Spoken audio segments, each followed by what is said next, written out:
Alright, what's happening everyone? Pragmatic Addict here. So, I've always been a fan of the original Strangers. I've always said that it's like one of the creepiest films that I've seen. And with a cult horror film that already had a rough sequel, I wouldn't typically be excited to hear that a new trilogy is coming, let alone another film. But this trilogy caught my interest, this new trilogy. First off, at least the first film in this new trilogy, it is set as a prequel to that original Strangers film from 2008. But whether you see this as a good or a bad thing, I had some fun when I heard about this premise.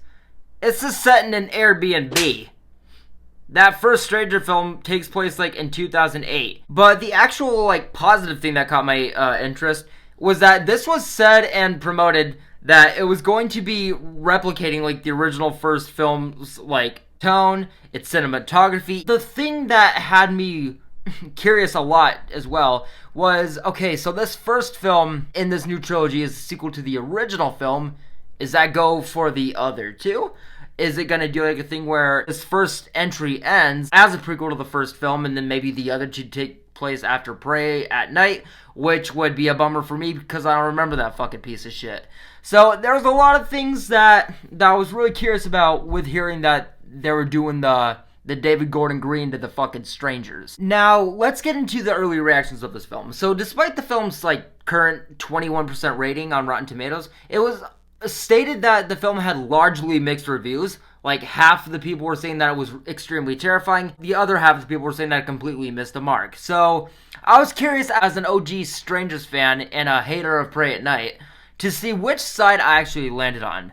Well guys, let's talk about The Strangers Chapter 1. So this film's intro really set, no pun intended, a strange tone for me. It starts off like your standard slasher as far as like it introduces the strangers, but already like a flaw right there because it's that thing where there is like no real acting, no genuine atmosphere. And I say genuine in the sense where it's all here. The setting, the, whatever characters. It sets up again like your standard slasher, but that's the thing, is it all feels very standard. Nothing here feels fresh. It doesn't feel new. I'll also say that it is a very quick opening, which there didn't need to be an opening sequence with this film, in my opinion, to begin with. This is already a prequel to The Strangers, which, is a film where it's like the more you actually don't do, the better. And with that, and again, just how bare and hollow this opener was, it really set an unwanted tone for the movie for me. Just in general, as it goes forward to showing our couple, their dialogue, the whole direction of this movie, the setting, the tone, it just feels like you're watching another slasher on a screen. Nothing like the graininess and grit and dread that the original Strangers had. But there's also just a lot of unnecessary filler that just again feels hollow, bare, pointless, where like with this couple being on their way to this Airbnb, when they stop at the diner, I think the acting and like the whole outback local feel of the diner scene, like it's there. It was fine. But again, going back to the dialogue and just the whole play out of these scenes, the film just doesn't really do anything new. And man, if I had mentioned that opener was quick, from that to the diner scene to the couple seeing them little Mormon boys, I swear, dude, all those scenes, man, I swear, they last no more than 2 seconds. I actually forgot the fucking Mormon boys were in this movie. You could just tell that this movie just wanted to do enough to make enough background, to have enough story, to have enough movie, and just get to the cabin where the film really is. Which is fine. Not every horror movie, has to have that artsy slow burn to it. But if you're gonna include a number of things like an opening sequence, background characters, lore, you obviously can't do that in just a few seconds. It's either have background and detail and, flesh all that shit out, or just be a slasher set at this cabin if that's, what you really want to focus on. You can still have fun with that. I mean, slasher is what people are here for as far as, casual film goers. You could still make a movie work with that. But for, people like me, fans, saying that you're going to introduce, this film as a prequel and everything, and, seeing background and lore, yeah, that makes sense. That's what you should have, but goddamn, it just didn't look like they wanted that. It felt like a chore. But then again, hearing that they're setting this up like a trilogy, I'm like, you didn't need to do that either. So, do you just suck at some of your job here? Which I will say finally, the film does a solid enough job at replicating the scares of the OG movie, which to casuals, like, this won't sound like much, but what it is just like, it's that silent getaway feel of the movie. All the emphasis on sound, or lack thereof, like when it is the center, like if it's like here to break the mood, or it's like, the iconic knock at the door. The film also just does well with like lingering on very specific things. Like when the couple is being a fucking couple, they're having like their little conversations. It really feels like you're there and that the conversation is all that matters. It's a thing where the film can drown out background noise and surroundings like really well when it wants to focus on something specific and truly dedicate itself to that. Another thing that people aren't gonna probably want to hear is that this film does have jump scares. It's got them. And we all hate the jump scares, but if you're gonna have them, make it not be completely cheap. Make it have like at least, like make it come out of left field enough where it makes sense. You didn't quite see it coming and you had fun with it made sense. And going back to like the way that the film can drown out its surroundings, it does that thing as well, like with its jump scares. It's that thing except though, like where as a standard slasher still like enough, one's coming. A jump scare is coming in this film. But it's in that case where since it drowns out the surroundings so well, with the setting as well, in this film's case, you never really know when it's actually going to come. It's building toward it, but you don't know when it's going to come, and you don't know from what direction, which I thought that was fine as like being hunted down by fucking strangers in the middle of nowhere. But aside from that, and them like doing a solid enough job with replicating the original film scares, again, it's just impossible to ignore how fast things move from one thing to another and how like off balance those transitions feel. They just stick out like a sore thumb. Like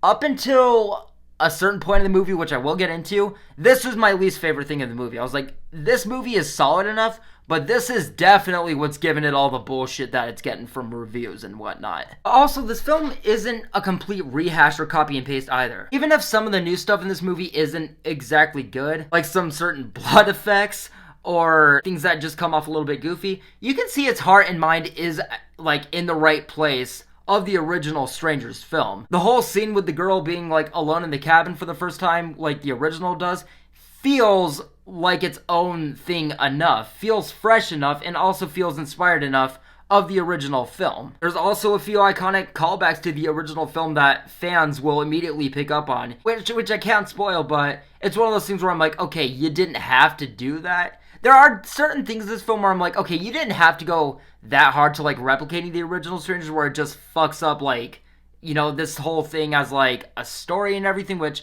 I will get into, but there are certain callbacks where I'm like, okay, you could have left that in and you did, and I'm glad you did it and people are gonna appreciate it. There are also some specific shots in the movie that are obvious like nods to the film, but are completely original and actually pretty damn skilled when you think of the fact that this film does that in a sense of like being its own like original thing. I will say though, a big thing is that like once the strangers are on screen and they've gotten past the point of like build up and just trying to scare the girl, they feel like a complete 180 as far as like threatening and like scare factor compared to that of like the original film's Strangers. I think it's like I said earlier, it's how little that film did. There was no opening sequence, there was no prequel, there was no local based input. And this film is also a film that has those shoes to fill, and it just simply can't be done. If you are a true fan of the original Strangers, then you'll likely consider that to just be like one of the best home invasion movies ever made, maybe. And regardless of how good this film is at times, with replicating things as well as doing callbacks and like even doing its own original stuff when it does land, it just isn't gonna be the one that started it all. This is still a prequel. This is still like now a franchise. But what I want to talk about is that Madeleine Petsch in this film, she's fine in it. She's all right. She does what she needs to, but again, like the Strangers, like the characters of Strangers, she just isn't the original Kristen McKay. I mean, holy shit, dude, that scream of hers. I think that might have made her like, get more roles and everything. I don't know if she did she did the Incredible Hulk. I don't know if she did that before this. I can't remember which one came first, but god damn, why hasn't she been in more horror films? I mean, no disrespect to Madeline Pesh, but again, big shoes to fill.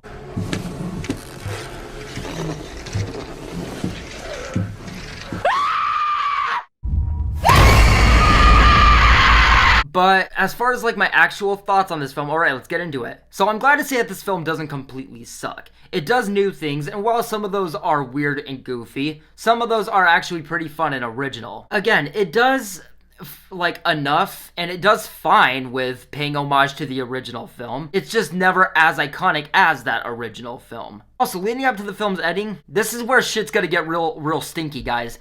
It's easily the most frustrating thing. It's in that sense where the actual ending could have been avoided.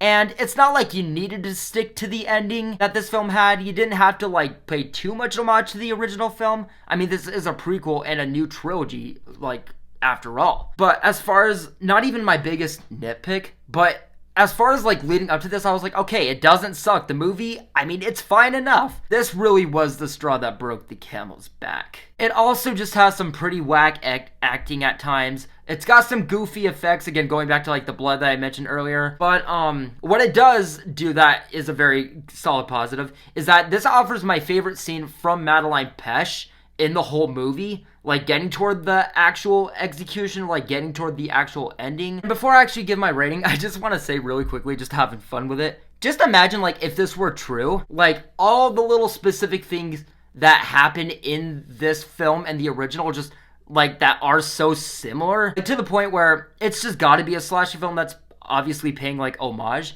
Can you imagine like if it were like legit? Like, what are the odds of all these things happening just like they did in the future? I don't know, I just as like a Strangers fan, I had fun with it, sure, but just as a critic, I'm like, huh, I gotta like bash on that just a little bit. Still, as an original film, it still did fine a lot of times, and as a Strangers like prequel and paying homage, it did well with that as well. But just something that I was already very scared about, hearing that this was going to be a trilogy without seeing any of them, seeing the ending now, which yes, there is a post-credit scene. You can stay for it. I wouldn't. It doesn't have me excited for the second film. It was that thing where I was like, okay, it's not the worst Strangers film, but it's certainly not the best. But now I'm hearing that like this is a trilogy and seeing that ending, I mean, I'll give it a shot, but guys, it's looking a little goofy. But yeah, let's get to that rating. I couldn't figure it all on the way home. I just kept going back and forth. But now that I've said my review, I've spilled all my thoughts to you guys, I'm gonna give this one, just if I'm being honest, more mixed than anything. I really wanted to give this film the benefit of the doubt. I wanted to kind of give it more than what I was hearing about it, because I really genuinely saw more than like what I was hearing about it. But goddamn, this whole trilogy shit, this ending where it looks like it's going, God help us, and God help this franchise. Rest in peace, Strangers. Yes, guys, that is going to do it for my review of Strangers Chapter 1. Definitely let me know what you guys thought about this film. If you guys are on the side that thought it was terrifying, if you guys were on the side that thought it sucked, if you guys are fans of the Strangers original film, definitely let me know all your thoughts in the comments below, guys. But my next review will be of the Garfield movie. I'm going to an early screener of that on Sunday. But yes, guys, with all that being said, I'm going to wrap it up here. Thank you guys as always for watching, and I'll see you in the next one very soon. Take care.